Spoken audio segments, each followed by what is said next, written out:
All right. We're down to 4. And then there were 4. We have our resident UConn Husky fanatic, Matt. Will be in momentarily, so congrats to him. Condolences to the Boilermakers. Unfortunately, you just ran into a buzzsaw on Saturday night. I don't think we'll definitely get into it and break the game down, but yeah, that's just how it goes sometimes, man. You just ran into a buzzsaw, and they could very well. I'll say, like, for our talks about you not being too thrilled with some of the Final Four teams and all, we should have like an incredible Final Four. Like, I can see a world where any of these 4 teams are cutting down the nets next Monday.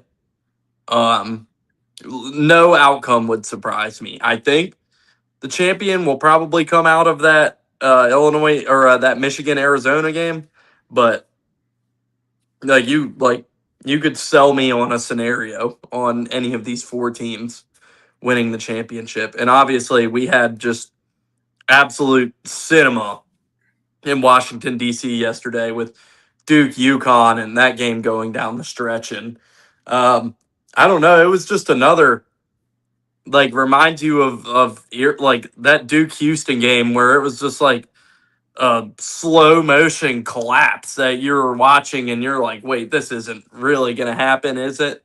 And it did happen. And for the second straight year, Duke is going to have their season come to an end wondering what the hell possibly went wrong and how it ended up that way. And with that, the UConn Huskies are going to the Final Four. So yeah. Other than Purdue's loss, how'd you enjoy the weekend? And I'll be right back. So you hold it down for just a minute. I mean, I enjoyed Tennessee getting smoked by Michigan. I did enjoy that. Gave me some. It's as a Purdue fan, like the worst part was Illinois going, because I really don't think, I don't know. I think they got the easiest matchup of all the Elite Eight teams, to be honest. I mean, Iowa was leading them for a while. Iowa just kind of cooled off there at the end. And Illinois just kind of took over, dictated the game. That UConn Duke game is probably the game of the weekend by far. It looked like Duke was going to roll to an easy victory, and UConn came back. Insane shot by Liam Murphy. We'll get into it. And some great memes coming out of that with John Shire looking like Kowalski. Getting into the Purdue Arizona game, I didn't think we had a chance to win. If we could have made the game, slowed the game down more in the second half and not let Arizona dictate, there's a possibility we could have got that. Like I said, I figured we'd hang around for a half, and then Arizona take over and control the game, which is what happened. I'm proud of the senior class. Saturday night was an emotional way to go out. Bad way to go out for them. I'm man enough to admit I shed a few tears over that senior class. I mean, they've given their all for Purdue. In the 4 years, they've all stayed, except Clough, but he was a transfer in. But it feels like he's been here 4 years, even though he's here just this year. You had, of course, Braden Smith, probably the greatest point guard of all time in NCAA history. And Fletcher Lawyer and TKR, just three guys that gave their all for Purdue. And Matt Painter was proud to coach them. So Oscar Clough, he may be moving on. There's a possibility he stays, but I mean, he played great. He's given a lot to the program as well. So Yeah. He going NBA or transfer? You're saying? No, he can stay an extra year. He's either No, going to I'm go saying, you think he's going to go to the NBA or you think he's going to transfer? Because you said he might stay. Like if he doesn't stay. if he's either going to stay and go to Purdue or go to go professional. Okay, that's what I was asking. I didn't know if you were implying he's going to the league No, or he's not or transferring. gotcha. Yeah. I mean that I echo everything you said because obviously, like it's like in a sport where that can get like very transactional. It's like you have these cores at the end of the day that like you build a program around, and you guys have had a great run. I mean, we went through the same thing last year, and obviously like ran it all the way to the final four with the group we had, and like they were all gone. Broom, Cardwell, Denver Jones, Chad Baker, Mazzara, like pretty much all like the whole team. Cheney Johnson, like I get the feeling entirely. It's sad to watch it come to an end and no going into next year. It's going to be a completely different group than the guys you've gotten accustomed to watching the last few years. But I'm sure you take solace in the fact that you have a guy at the helm that's not going anywhere. That Yeah, like he'll get his guys in there and he's got a great culture there. So loyal yeah, I don't think loyalty. Purdue with I don't think Purdue's going. Like they'll still be a factor in all this, and he's Mm-hmm. got a steady program there. Mm-hmm. So Because like it's a rarity to have three guys that stay loyal nowadays. Stay every year with the transfer portal. You have guys playing at four schools in 4 years, even 5 or 6. We're talking about Chad Baker, Mazzara, and people like that. Like, just thinking it's crazy that those guys stay. And they could have easily left. They talked about that. They could have easily left, but they all said they wanted to stay and stay at the place that gave took a chance. Took an opportunity on all of them. yeah, yeah, I absolutely. And Purdue gave Arizona a run for the first half there. It was just like it was just an onslaught, man. And like I think at the end of the day, it just came down to Purdue and was not like you just like and that's what's going to make that Arizona Michigan matchup such a good one is like they're just so big and tough and physical, and like you got to play a whole 40 minutes against just an absolute physical beast that they have there on that squad, and that's what it comes down to. And like I just don't think Purdue had the guys and the defense to hold up for an entire 40 minutes against that team. But I mean, they came out and gave their best shot early, and I mean that's about like as much as you could have hoped for. I'm Mhm. sure like you had about 30 minutes where it looked like Purdue, and then it's kind of about the 12-minute mark in the second half. Arizona went on that run, and that was kind of it. But Purdue came out strong, and yeah, I'm sure definitely gonna. It comes down to the shooting too, Yeah, it and was a like bad second half. Probably. yeah, and like I don't. I mean, yeah, I know you're not gonna be a fan of me like questioning Painter here, but like it seemed like the game plan was just we're gonna get Braden Smith every shot we can, and I mean he was at one point like I think he was 1 of 11 in the second half. Oh, I don't know what he ended up at, but like The um it, I it seemed like the game plan was just too centric around Braden Smith, and like the shots were not falling for him. Arizona was defending him way too well, and they didn't really have a second option to go to. the thing that hurt Peru the most, I'd say, is TKR getting in foul trouble, and the ones in his first couple fouls, I, those are both questionable fouls, to be honest. And then when he got in the second half, his body language was so poor, and he just made a mistake on the third foul, and I'd say that kind of ended the game for us right there. I think that's what pretty much ended it for us, having any chance, because he would have to play his best game for us to beat Arizona.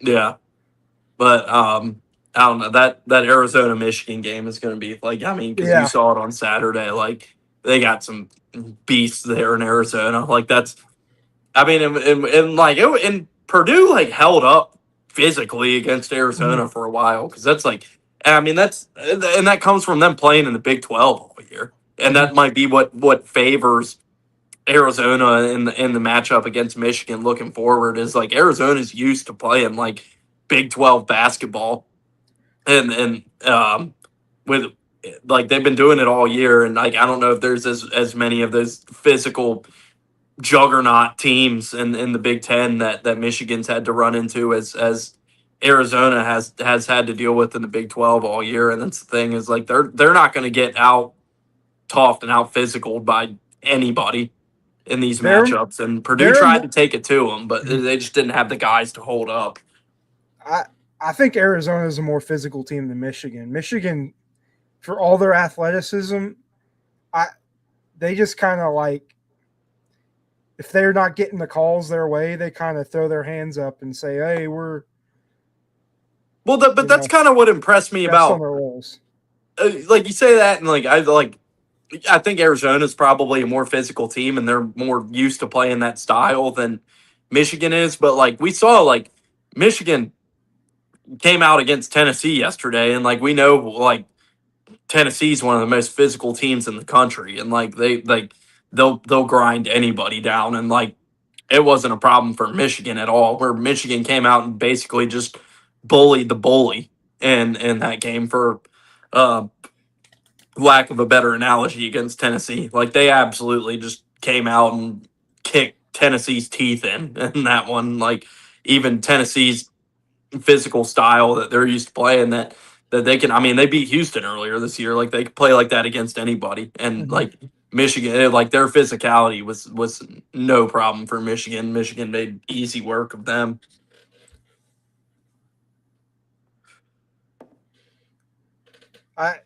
Tennessee just didn't have a shot, and Jacoby Gillespie played horrible. They Tennessee just didn't have the horses to keep up with Michigan Tennessee offensively. was going to need Gillespie and Ament to play Yeah, out of their mind to win that game, and have neither like Michigan just locked those guys down, and they Tennessee didn't really have any other scoring option to go to outside of those two. they needed Gillespie to turn into Carson Edwards and Nate Ament to turn into Zach Edey pretty much to beat Michigan. Yeah, um, I'm waiting. I'm waiting to celebrate with our co-host because I know he's going to be through the moon, Yeah, and I don't really want to move on to what happened in DC till he gets here. Um, we can so talk I'm kind about of trying to. Obviously, that's the story, and we're burying the lead here. But like, um, we would be wrong to leave Matt out of that. we can get into some of the crazy news and uh, coaching coaching news. Yeah, Ben Jacobson been at Yeah, or Northern Iowa for 25 years, taking the Utah State job. That's yeah. Um, since 2006. we talked. I sent a tweet earlier that Ben Jacobson and Ali Faroukmanesh will be coaching against each other in the Pac-12 next year at Colorado State and Utah State. And it's crazy. He's been there for so long at Tw- Northern 25 Iowa. years at Yeah, Northern Iowa. you don't see that at like a smaller, mid major like that. I'm sure Utah State's just sick of getting like an up and coming coach poached from Mhm. them every year that they were finally like, we're getting our guy in here. And like, I imagine like he's been at Northern Iowa so long. I don't think he's going to Utah State to use it as a stepping stone to another job. Like I imagine he'll be at Utah State for the long run. Like Utah State, like they need. I mean, this is the third time in 5 years they've lost a coach. So they finally just like granted like they've made it work every time they've lost a coach in the past, but they finally just needed some stability there and they seemingly got the right fit to be a guy that's going to be that. Yeah, that if Utah State can get a coach that's consistent and like that's his job, like I feel like they could easily become like a Gonzaga type, having talent out the wazoo. Oh yeah, and I mean it says something the way they've been able to continue to churn out like they're basically just have been a feeder for coaches getting Power Five jobs the Mhm. last few years. And I feel like their money. I don't know if their money is going up in the Pac-12. I'd have to assume it is, but like if they can become like that team in the new Pac-12, like they can become the front runner. Them and Gonzaga, I feel like that's going to become a big time rivalry every year. Oh yeah, um, yeah, it should be exciting stuff there. Um, So yeah, I mean that's a big hire for Mhm. Utah State, and yeah, like we mentioned, like they've been having a hard time keeping, which is a testament to their program with how much they've been having. And finally, like I think they got a guy who like they don't have to worry about like leaving them after a year or two, considering he's been at Iowa State for 25 years before he Mhm. took this job. Um, he doesn't seem like a guy that's worried about finding a new job and hopping around every other year. Like they gotta like they'll finally have some stability there in that program. That's a great program. Like they're gonna win a lot of games. And yeah, I totally agree with your sentiment there that Utah State and Gonzaga might become like the new fun budding rivalry there in that new Pac-12. Then another coaching news: you got John Grosh to Charleston. I saw a Kind of tweet the about I saw a tweet about that one where a lot of people were surprised like that he made that and somebody was like put it the best way you can put it is like would you rather live in Akron, Ohio or Charleston, South Carolina? Like get and it, paid more money at Charleston. Charleston is a pretty rich school in general. They've kind of been like a mid major power. They get consistent talent. Um, it's crazy. You had Chris Mack to South Florida, and now you got John Grosh there. You had Pat Kelsey a few years ago, and then there's been another Earl Grant before that. So they've kind of been like East Coast Utah State in a way. Them and yeah. VCU is kind of a feeder school. And we're talking about the coaching stuff. I mean, you still have the Tommy Lloyd, North Carolina Mm-hmm. stuff out there. Mm-hmm. Apparently, Michael Jordan called Tommy Lloyd over the weekend, selling him on the North Carolina job. And like, there's reports out there too that there's tension between Tommy Lloyd and the AD there at Arizona. So, Yeah, I um, mean, I could honestly see him leaving. Although it's crazy that if he wins the national championship, that'd be the wildest coaching news I think I've ever seen. it almost like yeah, it would be insane. But like, I, I feel like if they win the national championship next weekend, it almost makes it easier for him to leave and do that. mm-hmm. Be like, I like, because then it's like, if you leave after winning a national championship, it's like, can the fans really hate on you? Be like, look, like, here's your trophy, guys. Like, I'm gonna go to North Carolina and be there for 30 years and get a statue built, and um, yeah, it's like you almost couldn't, like you said, you really couldn't blame him for that if that is how it ends up playing out. Yeah, I mean, it's just crazy because everything he said, I think he hasn't put the possibility away. He's not like I'm focused on the game. He's like maybe Yeah, he's he's the kind of only of these coaches who have been like floated around for that North Carolina job. He's the only one that hasn't been like completely dismissive of it. because like he's kind of playing. I wouldn't say he's playing the Lane Kiffin, but kind of like leaving the breadcrumbs there. Yeah, and yeah, it'd be a weird situation though if they win a national championship and then he dips for North Carolina. It's like if you're an Arizona fan, like I said, can you really even hate on that guy? If like, Yeah, I mean, he won you a national championship, like so. because he's not really an Arizona guy. He's a West Coast Yeah, guy, he's a which West makes it Coast weird. guy. Yeah, I mean, It'd be a strange fit from that aspect, but he's obviously proven like he's a hell of a basketball coach, and I'm like if he goes to North Carolina, he's going to win a lot there, just like he's done at Arizona. Mm-hmm. And then, of course, you have NC State hiring Justin Gainey, like you said the other night. Josh Schertz and Bob Ritchie both pulled out there. Gainey's an NC State guy. They're trying to get a guy that's not going to leave them like Will Wade did. They went to a complete 180 from the Will Wade hire, and we'll see if it works out for him. Yeah, I mean, I think Justin Gainey's a great coach. Like, I think that'll be a great fit there for him. Hiring him, like, obviously you get a guy like he's a point guard there for 4 years. I thought it was cool too how like Rick Barnes was like outwardly like supporting like NC State, like hiring him and pushing for him to get that job, and I thought that was like super commendable by Barnes to push for that. We'll see if he can outlive the curse of the Rick Barnes coaching tree. Yeah. I don't know if you've seen that. Like all the assistants hired away have had like horrible records. Well, I think he's set up for success there because I mean, like the Will Wade leaving stuff, like it wasn't from like a lack of like money and resources from NC State, and like the more you hear about it, like it sounds like the NC State administration was to the point where like they weren't begging Will Wade to stay. Yeah. Like, and I mean, they got reportedly over $10 million in NIL to spend there.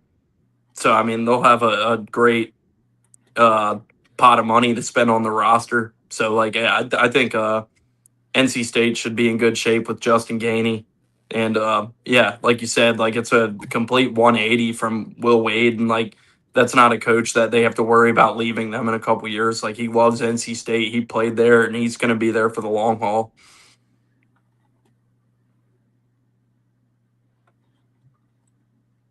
This Barry in the lead is killing me, man. I just like it. There he is. Oh, as I say it. Yeah. You, Matt, like we have had to bury the lead for 23 minutes. You didn't want to talk about Tennessee, Michigan? We did. What a great game. Yeah. Did we talk about it? Yeah. Oh, I mean, oh my God. We could talk about how I trolled Tennessee fans yesterday. Yeah, Rick Barnes stuck in his ways. Yeah. Tennessee, Michigan. Like he actually was stuck in his ways. So that was not good. So I don't know if it was just like it's like they just were outgunned in that matchup, and it's like they needed Gillespie and Nate Ament to play out of their mind in that one. They needed Dalton Connect. They needed Scotty Hobson. They needed all the Vol greats in that game, and they still might not have won. So, yeah, it was never going to happen for them. But just, yeah, poor Tennessee. I guess not poor Tennessee, depending on how you look at it. But, yeah, that seems to be the ceiling with Rick Barnes as it stands now. All right, let me put an update that we're finally about to get into the goods here on Twitter. Sad for the real Tennessee basketball fans, not sad for the UNC basketball fans and Tennessee football fans that only became Tennessee basketball fans. Yeah. Like basketball time. Yeah. In the last 10 years or whatever. Yeah. Yeah, that's I thought that they could maybe be in that game, but my gosh. Yeah. They needed even close. I said it it was like, and Michigan bullied the bully in this one. Like that's how I put it, because it sets up for this clash of the Titans that we're gonna have with Michigan and Arizona, because these are two physical teams that aren't gonna back down to anybody, and both of these teams are tough as shit, and I think I don't know. We'll get into more of the breakdown there, but it's it probably favors Arizona playing in the Big 12 all year, that they're used to that physicality. But I mean, we just saw what Michigan did to one of the most physical teams in the country in Tennessee. So, they'll always have that was almost a preparation for that matchup. I mean, it's going to be it's just going to be like a pack of dogs fighting like every time a ball gets off the glass in this game. Yeah, Arizona's got a big advantage at guards. They definitely have the better guards in the game, but Michigan might have the better front court. It's really close. I mean, there's going to be bodies hitting the floor and black eyes like we saw Cam Boozer had yesterday. It's going to be a bloodbath in Michigan, Arizona, in like the best way possible. Yeah. The one Arizona center, I forget what's his name. He hit the floor really hard. Like he almost got a concussion. I know the play you're talking about. Yeah. Oh, what's it? Is it Karchenkov? Karchenkov, yeah. The Russian spy. We'll see if he has any after effects. Yeah, he hit the floor after. Yeah, was it Clough or Trey Kaufman-Renn that just like completely drug him to the ground? Like Matt talked about it the other. Like Purdue is we're not going down like easy. Purdue just Clough have mastered the hook and hold, and they just it's honestly impressive. Like it would drive me crazy if I were playing against Purdue, but man, they have TKR was on meth that game. Like the 1-and-1 that they didn't give him, I thought he was gonna knock out the ref. TKR's been like that all year. Yeah. Like he's been pissed off the whole year. Yeah, so he was very charged during that whole game. All right. We finally get to talk about what happened in our nation's capital about 24 hours ago. Now, as we talk about it, just wow. So this is for the second straight year. Duke found a way to snatch defeat from the jaws of victory. And it was Duke dominated this game. UConn had no answers in the first half. UConn was trying to guard Boozer one-on-one most of this game between Caravan and Reed, and it was not going. Terrace Reed was not holding up against Boozer for most of that game. And then whatever happened in the last 5 minutes, Terrace Reed nutted up and just he absolutely met the match against Boozer in the last 5 minutes. I mean, Boozer got that. I mean, it wasn't for a lack of effort because Boozer got the hell beat out of him in that game, obviously, as we saw with his eye in that one. And this was. I mean, it was eerily similar to the collapse against Houston, where it seemed like Duke had this game under control, just like the Houston one. And then it was just a slow burn where you're okay, now it's 15, now it's 10, now it's under 10. And you're wait, okay. Duke isn't actually going to give this game away, are they? And it wasn't obviously I don't think. I mean, did UConn lead this game at any point until the last shot? I think it might have been in the first couple minutes. But I mean, it was the same as that Houston. Did you did you guys feel the same way watching this as that Houston game, where it's you didn't actually believe Duke was going to lose until it was under a second left and they're down, and you're well, holy shit! How did that just happen? I saw the score. I was in and out on watching the game, and when I saw it was close again, I turned it back on, and I looked down. I was like, Duke has scored that last possession, and then all of a sudden, out of nowhere, Duke just throws the ball away, and I see that UConn's running down the court, and they just toss it up. I'm like, oh, and it goes in. I was like, what the heck? Well, and what made it even crazier is UConn seemed like they had opportunities where this game they were gaining the momentum, and they just they just couldn't get a fucking bucket. Like they're not they're still not a great shooting team. Even like I don't think like anybody would try to argue that. Like and like they had opportunities and they had good looks and they just weren't falling whenever they had opportunities to seize this game. And then like it was just every time like it's been like this with Cam Boozer all season. That's just like teams just or throw the kitchen sink at the guy to try to defend him, and it's just every time like it was just give Cam Booster the ball, and it's going to be an absolute car wreck in the paint, and we'll see if the ball goes down or not. And it was just it was insane to watch. It was insane to watch, and obviously the turnover at the end of the game. What I can't get past is when they inbounded that ball, there was 10 seconds left. So you don't even have to advance the ball past half court.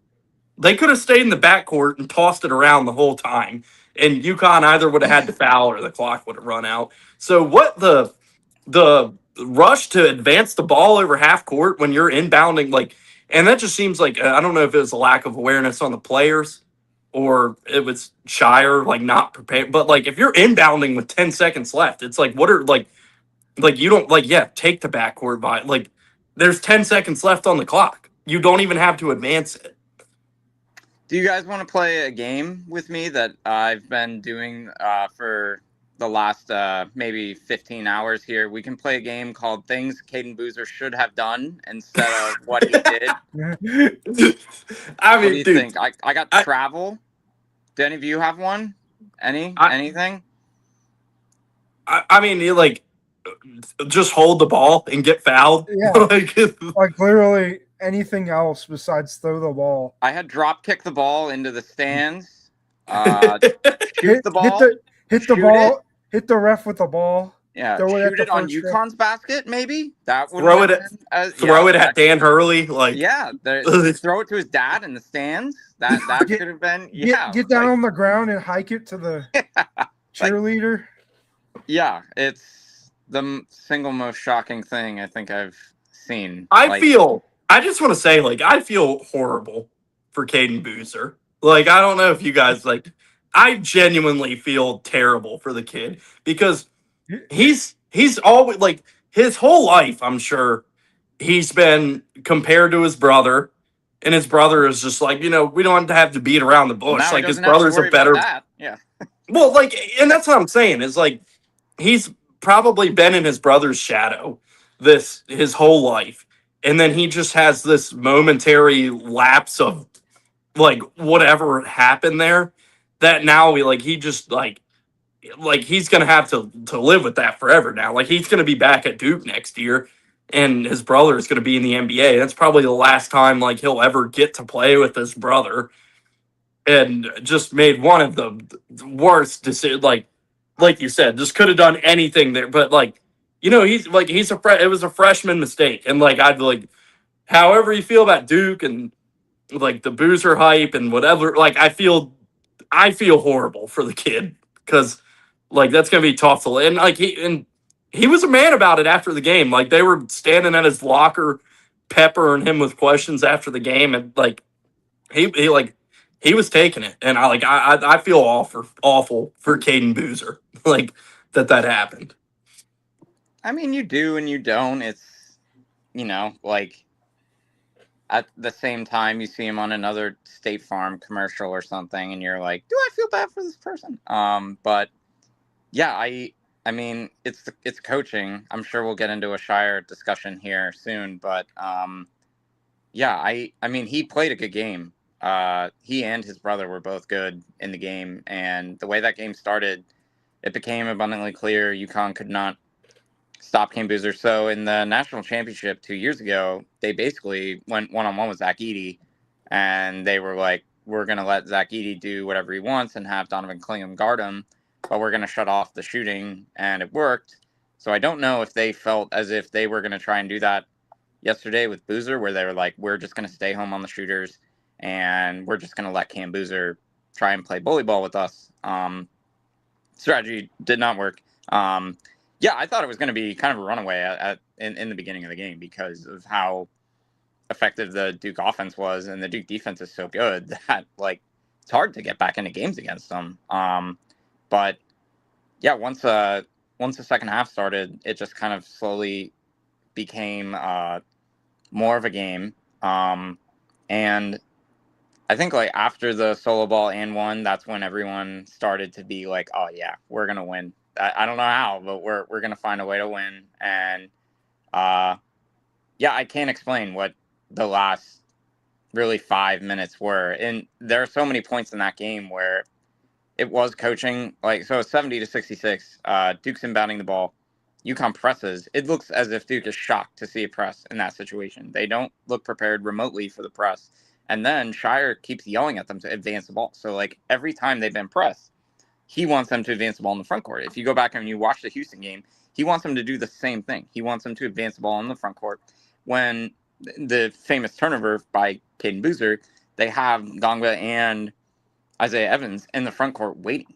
For some reason, I don't know why, but like John Shire was hellbent on advancing the ball the entire game. So they inbounded with 10 seconds left. Like they Yeah. did not need to advance there. And if you watch, I don't know how many times you guys have watched the different clips and angles of it, but like John Shire's clearly yelling at Caden Boozer to advance the ball. Like he does not want him to stand there and just take the foul. And he's an 82% free throw shooter, and he's throwing it to Gongba, who is the worst free throw shooter on the court for them, besides Dame Sarr, who was inbounding. So it just, yeah, like I don't understand what the idea was, but behind the like advancement of the ball, like that seemed to be something they were really comfortable doing, and they probably thought like, well, if we just dunk this ball, the like game's over and it's a wrap. But yeah, and still then, like if you like, they should have talked over like before that happened when UConn's inbounding the ball. Or when they're inbounding the ball, if Silas Demery at the line, if he makes 2 free throws, UConn's going to foul immediately. And that's just kind of basketball 101.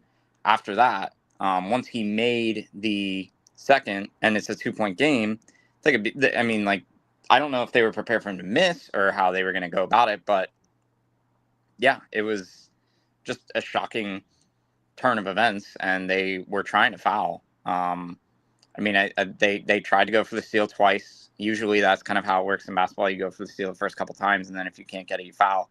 But yeah, I mean, to their credit, Caden Boozer, not very tall, tried to throw it over the top, and that just, I still can't believe it. I cannot believe that just the whole game itself, they couldn't close. The amount of live ball turnovers that Duke had, the guard play has not been a strong suit for them the entire season. But yeah, I just, I cannot believe that they, again, back-to-back years, just choked away a game that way. And it's really not like back-to-back years. Like, I mean, this goes back, if you go back, so Duke won the national championship in 2015. Great team. That was probably Coach K's really last year of coaching, frankly, because, yeah, and like, Duke is on a historic run of just these colossal fuck-ups. 2016, they got bounced by Oregon. Coach K famously lectured Dylan Brooks about the long three, and he lied about it after the game. 2017, they played South Carolina. They gave up 65 points in the second half. That was Jason Tatum's team. UNC won the national championship that year, so it did not really age well for them. 2018, literally refused to coach any defense. The team was so long and athletic, they just decided to go zone. They got beat by Kansas in the Elite Eight. That team had 5 top 15 recruits on it, did not make the Final Four. 2019, they have the 3 best recruits in the country. They should have gotten beat by UCF in the second round. They barely get by Virginia Tech. Michigan State finally beats them. That was a good Michigan State team. 2021, they're 13-11 going into the ACC tournament.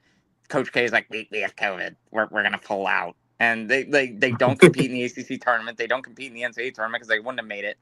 2022, that is alone. Like, you just think, in 2022, imagine being a Duke fan and they, you host the last game at Cameron for Coach K. North Carolina beats them. And Coach K has to give this weird, cringy, condescending speech after the game, like just lecturing all the fans. And you're like, as a fan, you're like, it could not possibly get any worse for Duke. And then under 1 month later, they see them again in the Final Four. They get every break that they need. Gonzaga, the best team in the tournament, eliminated by Arkansas. Baylor, second best team in the tournament, probably not healthy, eliminated by North Carolina, free throw fest. And then you get the chance again to play North Carolina, lose at the hands of Caleb Love and RJ Davis, who hate each other. And you're like, as a Duke fan, you're like, huh, cannot get worse than this. And then you get DJ Burns 2 years later after that field opens up and Jamal Shed hurts himself. And then last Also year, twice by DJ Burns, like yes, the same you way. get Like, DJ Burns twice. And then in that tournament as well, they were 3 seed. They got by Vermont. Then Mark Byington's JMU upset Wisconsin. They got to beat JMU by like 80. They get the Houston break, and then and then last year, I think last year you could honestly make an argument that is the greatest Duke team of all time. And I think yeah, it's the number one KenPom team ever. Like, yes, it will probably, as Cooper Flagg and Con Knippel are both like going to be perennial NBA All-Star players, and that team is really going to age poorly. That they were eliminated by like Emmanuel Sharp and Juwan Roberts and like Houston. And yeah, then you have like yesterday. I just don't like, I can talk about UConn all day and the implications of what that win means for them and everything. But obviously the conversation point that is going to get everyone going is like what it means for Duke. And like, I've never seen in my life a team or a coach have to go through just back-to-back years of this kind of defeat. Where it was three. Like pretty much. Because it was the NC State, like they were up in that Elite Eight game against NC State and choked that one away. Yeah. And it's like you like the game you were talking about playing games, like the game everybody's been playing on every show since the game yesterday ended is like rank these 3 collapses, which one was the worst. Like, yeah. And granted, I think the Houston one last year, like I'm not trying to I don't want to be prisoner of the moment. I don't think this one topped that one, but like it was bad. Well, yeah, I mean, like last year, they very well could have gotten beat by Florida in a national championship. I don't know. But yeah, just the way they collapsed completely. And like, it's a fair question to ask if they have some kind of a coaching issue on that front of things. They clearly don't recruiting. Recruiting's been fine. They scheduled and it's they need to get in the portal. Like if Shire, they need to get in the portal because they need experience. Because like these collapses can all come down. Like they have the most talented rosters in the country. The last 2-3 years probably didn't have the most talented team with that 2024 team, but like definitely the last 2 years. And like it comes down to lack of experience. And to me, and like they didn't have Foster on the court yesterday. It was Boozer taking the ball up because Foster couldn't walk by the end of that game. So like they weren't able to play him. And it's like, and Shire's done a great job, like I say, like getting the most talented freshman in the country in there the last couple of years. But like it just goes to show, like you need some like veteran presence on the floor that's been there before, and like they very well have the money to do it. So like they need to go get in the portal and get some veteran guards and some veteran leadership for this team. I don't necessarily subscribe that it's a veteran problem. Like, so let's just say, like, if you were coaching Duke, if you were John Shire and you lost how you did to Houston last year, and you're just like, I'm sure they thought going into the season and everything else, they're like, we might get beat by a better team, but we are not going to lose how we got beat that game. Like, yeah, it will never happen to us again. We won't allow it.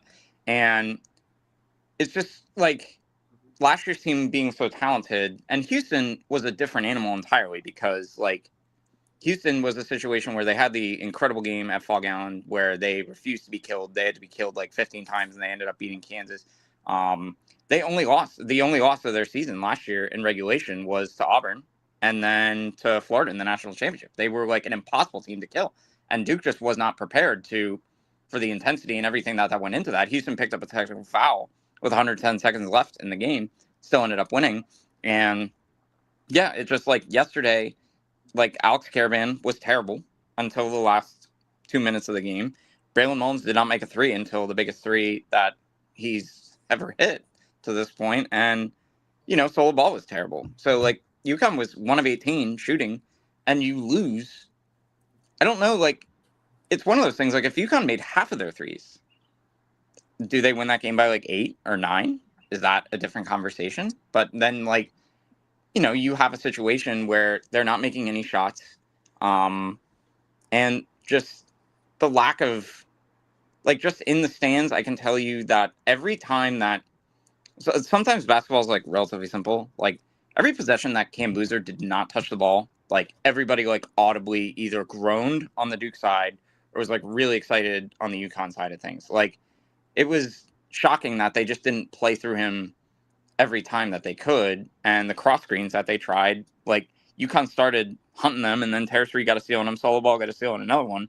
Those were like the points off turnovers in the second half were kind of shocking, and like they had the guards that were good enough to win that game, and they just didn't. And I think it's hard to blame the experience when this happens 2 years in a row, and like especially with the caliber of player they have, like and the stage, like I would say Duke was relatively prepared for this from a player standpoint. They, one, had the talent. They, two, scheduled these non-conference games. They scheduled Michigan at Capital One Arena, and they scheduled games in the United Center because they knew that those were going to be regional sites for NCAA tournament games.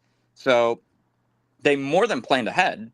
They stacked their non-conference schedule. It was arguably maybe the best non-conference schedule in the country. They ran through that, and yeah, they were prepared. And ultimately, like, I think that, you know, obviously the players didn't execute, but it's just kind of shocking to see like how badly it just seemed that they were not prepared for a late game situation on either the coaching side of things, and that obviously seeped in through to the players as well. It just is unbelievable. I still cannot believe that, like, what happened. I still can't believe the outcome. John Shire is like, and for what it's worth, like John Shire will win a national championship at Duke. Like it's going to happen. Like are we all in agreement at that? Like this isn't like people are like, oh, do they have the right? John Shire will win a national championship at Duke, guaranteed. Like I'm not it will happen. it, but I'm gonna say they don't have the wrong coach. Like they definitely they have the right coach. I think it's definitely one of those where like this is a situation where they could be going for back-to-back titles, and they're not. And like 3, they could be going for it. You know, I think that this would definitely like be more focused on the coach for a different type of team, but like I honestly do think there is a bit of like a kind of not big picture, but like a window issue here that we have, like kind of like how people talk about the Bills, where like what if North Carolina gets Billy Donovan or Tommy Lloyd or like the rest of the ACC just steps up their game? Like you just really choked away a 2-3 year window here where your conference was like utterly atrocious. It was equal to that of like a high-end mid-major league, and your biggest rival was a dumpster. They couldn't do anything. And, you know, now they're in a situation. I just think, like, there's so many years in the history of that Duke-Carolina rivalry where, like, okay, well, if Duke didn't win, like that 2017 team, Jason Tatum's team that got beat, they gave up the 65 points in the second half in Greenville to South Carolina.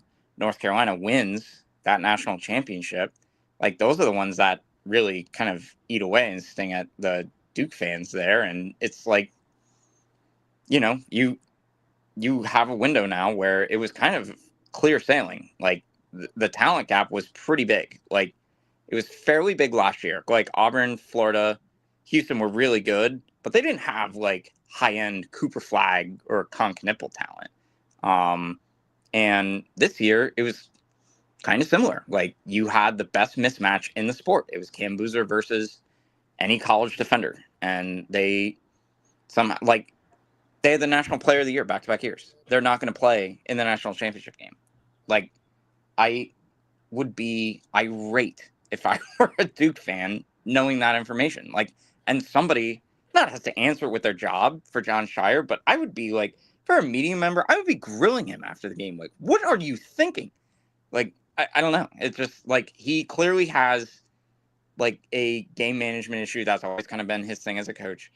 Later on in the game, he is not great. But well, and that's what makes this so shocking too. Is like this tournament. It's like they battled back against Siena and like closed that game out. They battled back against TCU and ended up throttling them. They battled back against St. John's and like like those were all games that they were down a lot of those games. Well, And and I like, mean, there's part of the issue. Like, why do you have to battle back against Siena? Why do you have to battle back against TCU? Like, I think St. John's probably should have beat them, and they kind of lucked out in how that game ended. But it's just one of those things where like that probably is not something that you need to be doing if you're Duke in that situation. You should not be in a game with Siena. You should not, like that should not be an issue. And closing these games has been a problem, and it's an underrated thing. But not a lot of people know that. Like the top assistant for Duke, Evan Bradis, he runs like the defensive side of things. He is always calling out whatever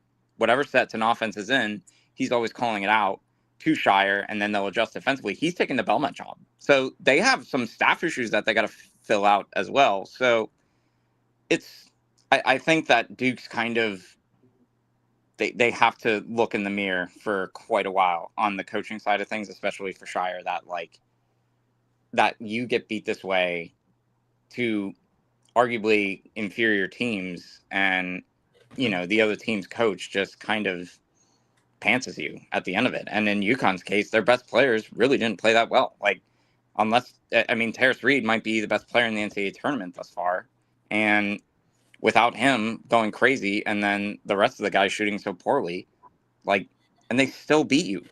And it would just be like crazy.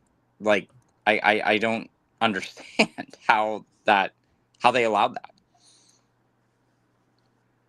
it'd have to like we're like the shot by Braylon Mullins that he took, like maybe like one of the greatest like heads up decisions of all time by Caravan to pass that ball, because usually at that point a guy's like desperation, like heaving that ball, and he had Cam Boozer coming towards him to guard him, and like heads up play to swing that out to Mullins for the good look, because and that's where the experience comes in. Is like he's a guy that's been there before, and like wasn't like the moment wasn't too much for him, and he wasn't like taking a panic shot or driving towards the basket and heaving something up. Like he had the wherewithal to throw it back to Braylon Mullins for the good look there, and that's just like that's just experience and a guy who's been there a million times, and you can't teach that kind of stuff. I mean, it was great by both, honestly. Like, just the play itself, like, really good work by the UConn staff in that situation where, if they were going to engage a double team, it was either going to be Boozer in the corner because that's where they wanted to double. They did not really hit the double hard on Dame Sarr. What they did was they tried to double Boozer because he's the smallest guy on the court in that situation. If they got him into the double team and they had the possession arrow, so they're in a situation where they could have ripped at the ball if Boozer did decide to hold on to it, then force the turnover. And yeah, as you said, like, Alex Caravan is the most decorated player in modern college basketball, and he would have been perfectly within his rights to be like, yeah, this could be my last game, and I'm gonna just heave this up, and I deserve this, and if we go out, we're going out on my terms, kind of thing. And yeah, just entirely an unselfish play, like very similar to like what Ryan Archer-Diacono did with Chris Jenkins in the national championship with Villanova. Yeah, just created an iconic moment, and it's definitely it's the greatest shot that I've seen in my history watching college basketball. It's like that Jenkins shot, Jalen Suggs from half court, and that really, it's, that's where it would be. Yeah, I mean, it was incredible. And yeah, like, we hammered on it like ad nauseum too. Like it's going to be a long off season for John Shire and Duke. And like I said, I do feel for Caden Boozer, because like he's going to have a tough time living this one down. It's one of those where you feel like Duke wins a national championship next year and Caden Boozer's MVP of the tournament, and like he gets his moment back.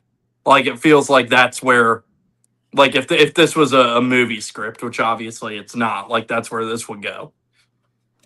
The only game I can compare this game to, like the way they lost, is the Virginia and Furman game a few years ago. Just the last sequence was pretty similar, where Kihei Clark is throwing it to no one. Yeah.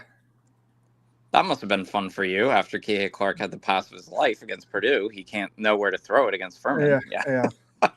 But yeah, I mean, just everything about it, just incredible. And I mean, going back before that, the Caravan shot when it was 70-66, when he made it 70-69, the three he made after not making any, and then Cam Boozer like puts on a fucking clinic with footwork in the post on the ensuing shot down the floor. Yeah, just a really fun basketball game.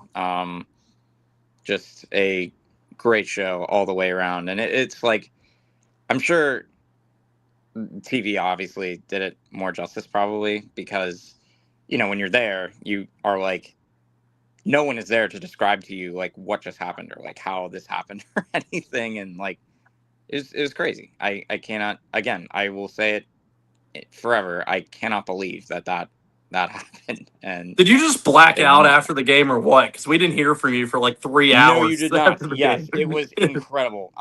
Yeah, pretty much. Like, I mean, I was going through so many emotions during the second half. I'm like, oh my gosh, I cannot believe this Duke team, and I'm gonna have to cheer for Duke or Illinois in like a Final Four game. And once the game started getting really close, it got really tense on the Duke side of things. Credit to Duke. They packed the place. I don't know how many of those people went to Duke, but they definitely filled it out. And yeah, I mean, I would like describe the last kind of minute as just I don't know if blacked out is the correct word, but like it was truly like both amazing, shocking, like just wild in every way. And like it could have been bad because a lot of the UConn fans were like literally forming a militia to go find Carlos Boozer. I mean, and there were some St. John's fans who clearly must have bought like the whole session tickets. And they were like, because of Carlos Boozer waving at the end of their game, they were like, we will stand with you and join you in finding Carlos Boozer. So yeah, that was great on that end. Yeah, it was awesome. The Braylon Mullins shot. Man, like the shout out to the man. Sometimes the internet just does their work. Isaiah Evans' Instagram handle. Get a hand up. Like, oh man. The funniest thing I saw was John Shire, like his face, and they put Kowalski from Penguins of Madagascar beside it. Well, like, yeah, the Instagram handle. That's the other thing. Like, again, I've watched this a trillion times. And I intend on doing so further, but like he didn't contest a shot at all. He literally just was like, "Here you go." I've never seen that ever. Yeah. Get a hand up. I'll say, get a hand up indeed. Like he just jogged back as if nothing was happening, and just outrageous. Like, and it is kind of, it goes to show you, kind of puts some into perspective, like. Because I had kind of thought for years after, not years, but like after Coach K had retired, I was like, oh, isn't that, people don't quite hate Duke as much as they used to. The answer is no. They still fucking hate Duke. And the country can unite. Like, if I heard a report that John Shire got punched in the face by a UConn fan after the game. Yeah. Like, if I were a politician, I would literally, like, that would be part of my campaign. I would be like, and we're going to lower taxes and we're going to have more Duke losses. And like, who would vote against that? Probably no one. Alabama. Yeah.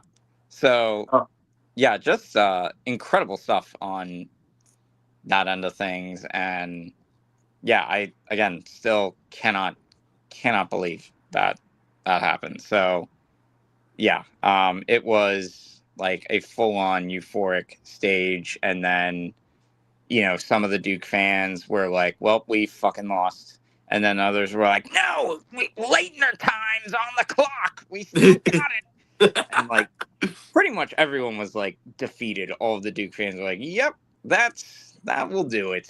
And yeah, Dude, I remember last year, like after they lost the Houston game, we went to the Riverwalk after the game, and it's like, the Auburn fans are upset, but we're just disappointed, but we're just like whatever. And obviously, like, the Florida fans are hype. Like it's more Houston fans than anybody else, and the Houston fans are. And every Duke fan you saw like looked like they saw a ghost. like, like good.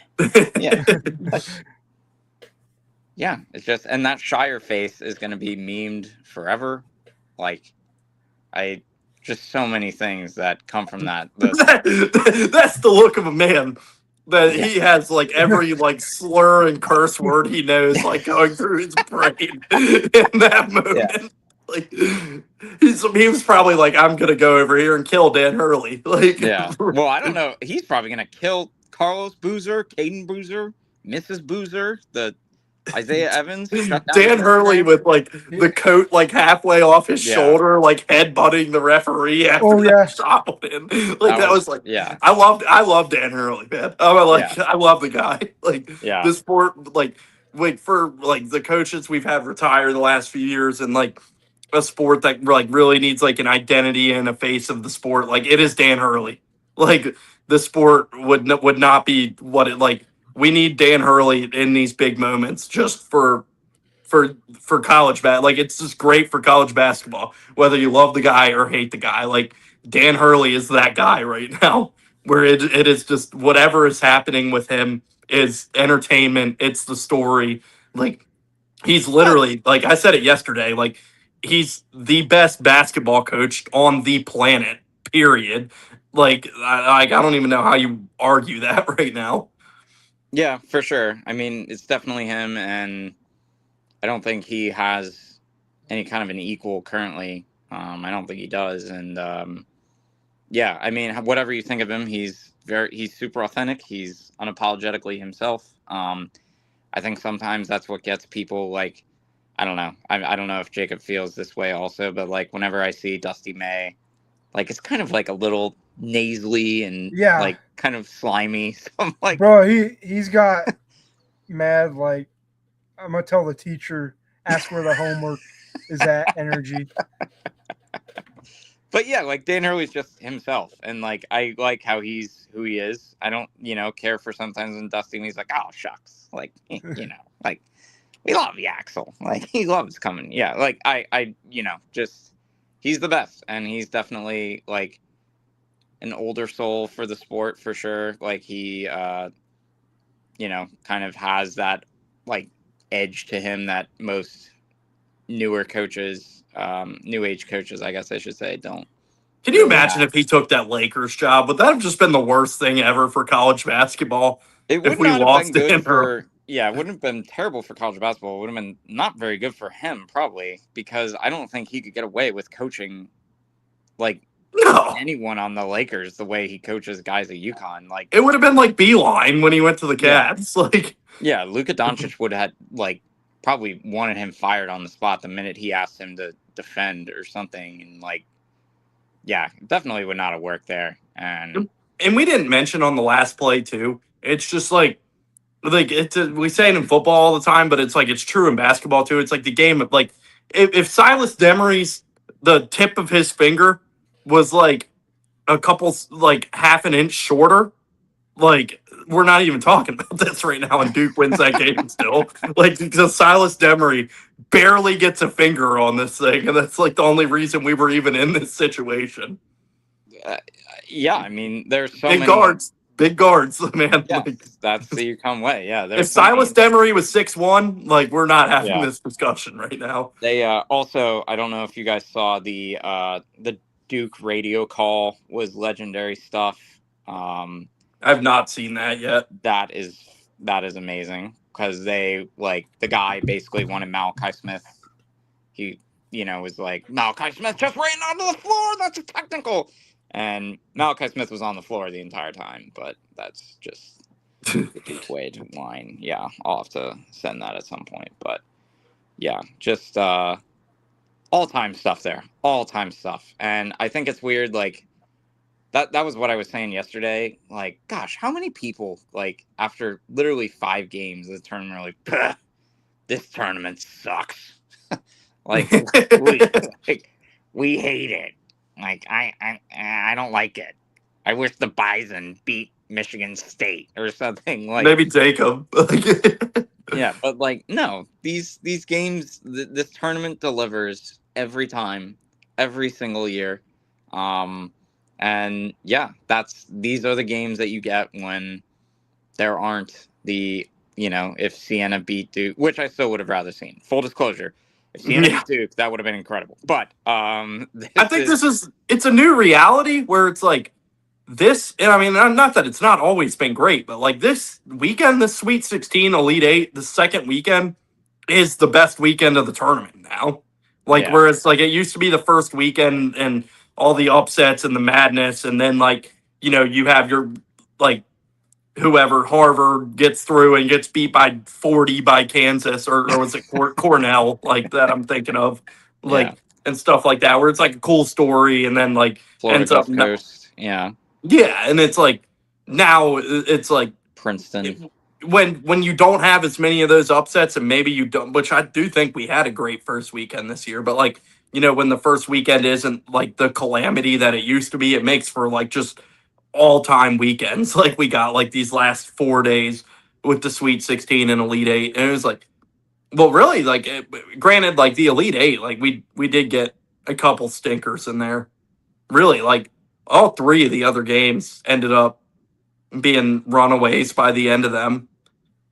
I mean, at least like I think Purdue, Arizona, and Iowa, Illinois were still fun games to watch. Like Michigan just drilled Tennessee, but yeah. Well, those were fun games. I mean, because Arizona, Purdue, those are the 2 best teams in the region, and in the case of Iowa, Illinois, it's a fun rivalry. It just like Illinois is a better team than them, so still fun nonetheless. Go ahead, Jacob. I was gonna say that Iowa Illinois game. Iowa led for a lot of the game, and the shots just stopped falling for them. They sure did. It was bad. Illinois is that's just like I said. That's a grown man basketball team right there.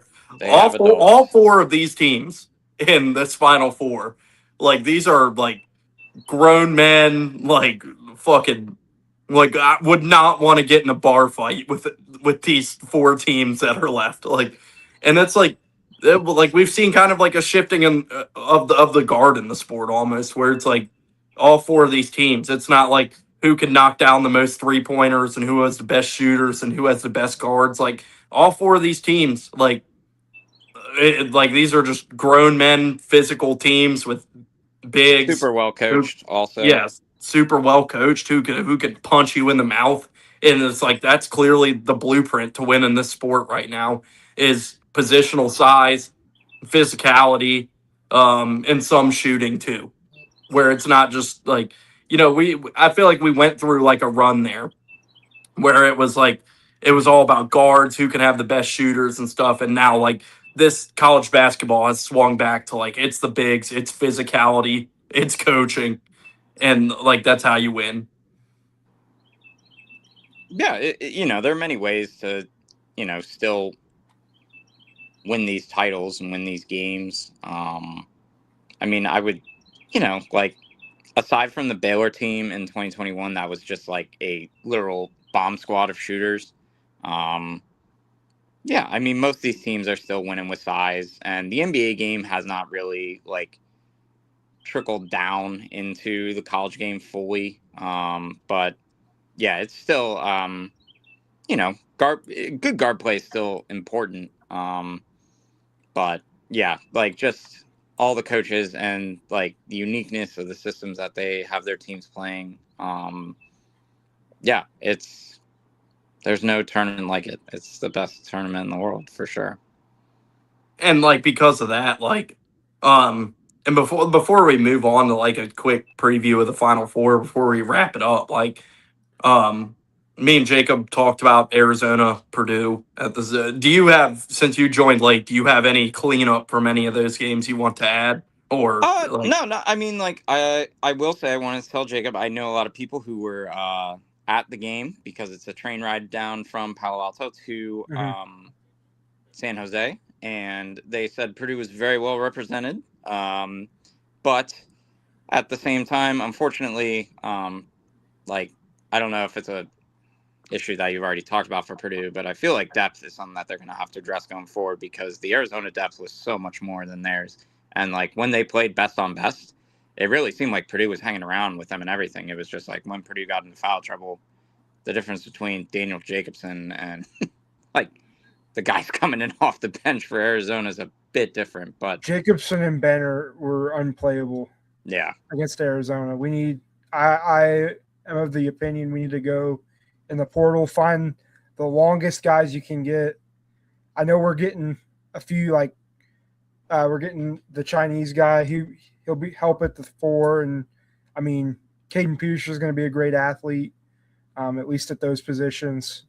Jacob Weber, he's more of a shooter. He's kind of the lawyer build, more athletic lawyer, but like we need to do something about the wings and at the 4. Yeah. But after watching that, I do think that it's Arizona's tournament to lose. Mm-hmm.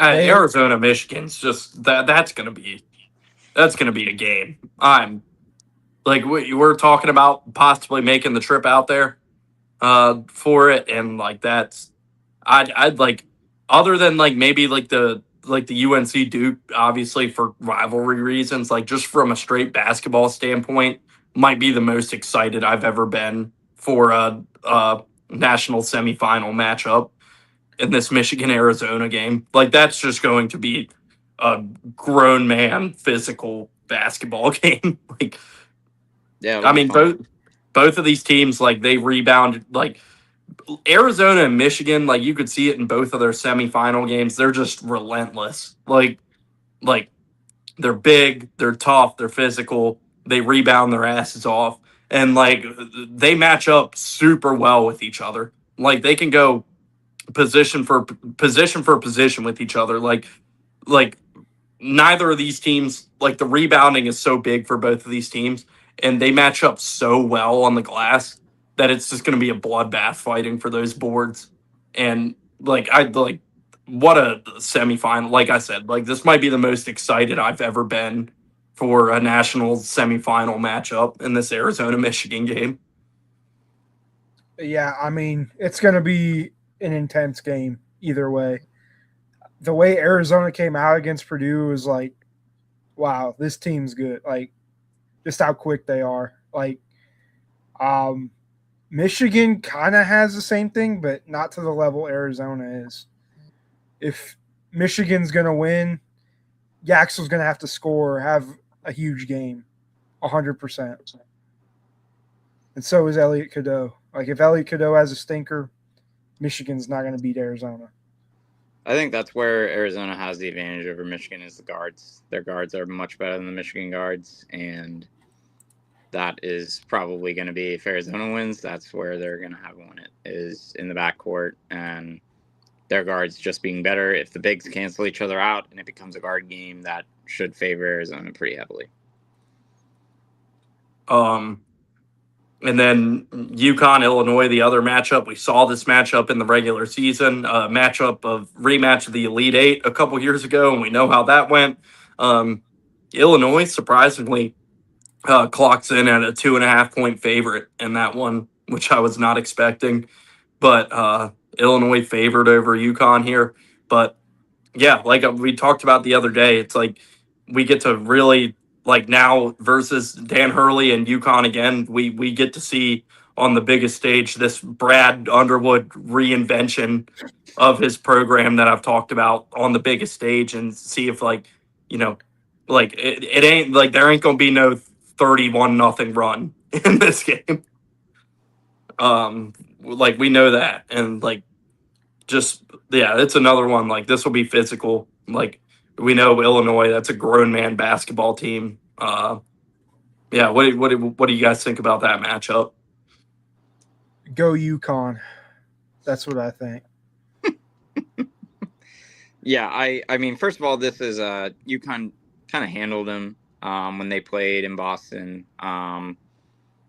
That was a game that they were pretty much in control of start to finish.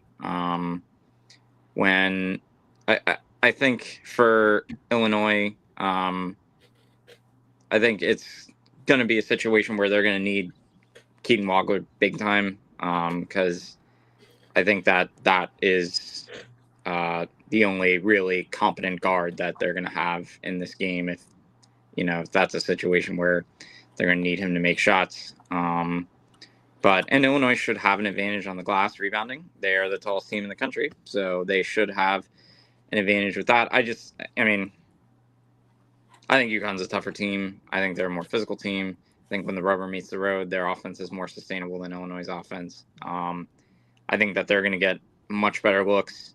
They've been there before, and I think they have coaching mismatch as well. So, yeah, I'm leaning UConn heavily for that game. But, it doesn't take away from Illinois or the great season that they've had. I think that they're definitely the most surprising Final Four team that we've had in a couple of years now, maybe since NC State. So, but I think the road finishes for them in the Final Four, and but Brad Underwood certainly earned this. They had a great run to get to this point, but I'm leaning heavily towards UConn here. I just I don't think they have anyone who can guard Terrace Reed. And if they're making any shots, I just think it's going to be wraps, and Illinois is going to get beat. Well, there's a possibility we might have one shining recap show at the Final Four. Possibility. Yeah. It has been discussed.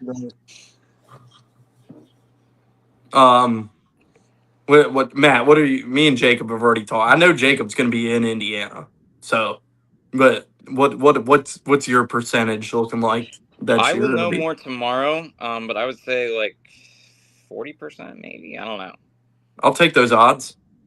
Yeah, so we'll have to see. But I'll definitely know for sure tomorrow. And I don't know if you guys saw, speaking of Final Four, that UNC is going to push off their announcement on head coach until after the Final Four. Yeah, I saw that news. We probably because a certain coach in Tucson is still coaching. So So you think it's more likely it's Tommy Lloyd? Yeah, I said Michael Jordan was on the phone with Tommy Lloyd on Saturday. And apparently there's tension between Lloyd and the AD there. Eesh. That's going to be a huge domino if they lose him. Oh, yeah. I mean, this carousel's about to go nuts because, I mean, it's like if Tommy Lloyd takes that job, Arizona's probably going to hire a pretty good coach. And then, that pretty good coach will have an opening there. And, a lot of dominoes could be getting ready to fall. Yeah. I hope Tommy Lloyd stays personally, but we'll see.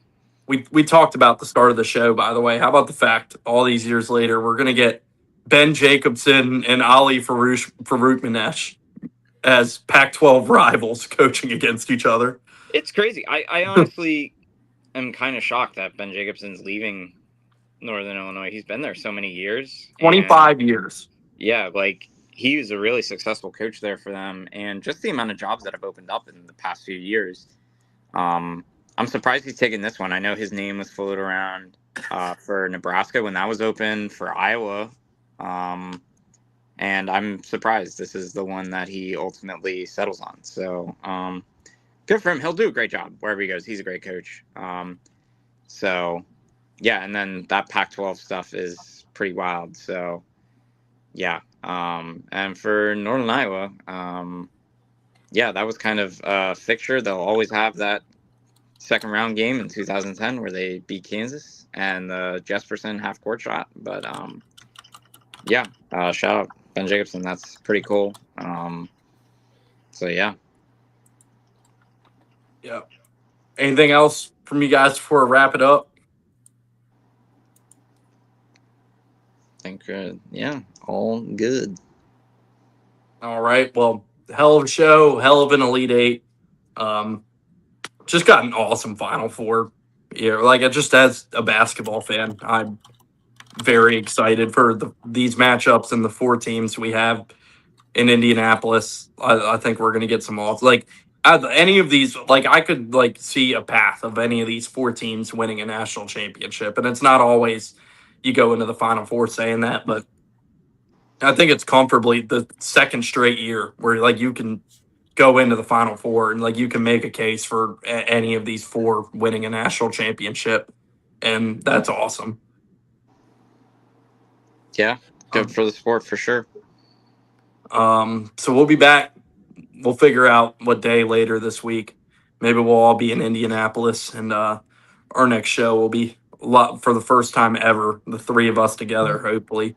That's my my dream here. Need ticket prices to go down just a little bit, please. And any companies watching this want to sponsor One Shining Recap Show at the Final Four? We will gladly have you on. We'll be walking billboards for you in Indianapolis all weekend. Yeah. Cody unfortunately has said the company card will not be funding Final Four tickets. So we'll see if we can make it happen. But that would be awesome. Just the fact it's a possibility excites me. So yeah. But yeah, thanks everybody for tuning in, and we'll be back. We'll be back when we'll be back. Just follow the social medias at Sectator Media, at One Shining Recap. We'll get it hammered out, and we will certainly. And we got the NIT Final Four. We're able. So yeah, I'm sure we're all thrilled for that too. And we got the Crown this week. The Crown. Crown this Wednesday. Yep. Is it in Vegas? Yep. Vegas, yeah. Just so you know, the rules now state that whoever wins the Crown is going to be a top 4 seed in the NCAA tournament next year, and only have 4 players on the court when they lose. So, yeah, it's wow. I missed that bulletin. I guess. Sorry, Nebraska's catching strays in here, but yeah. I do have one other thing. Fletcher Lawyer is going to be in the 3-point competition in Indy.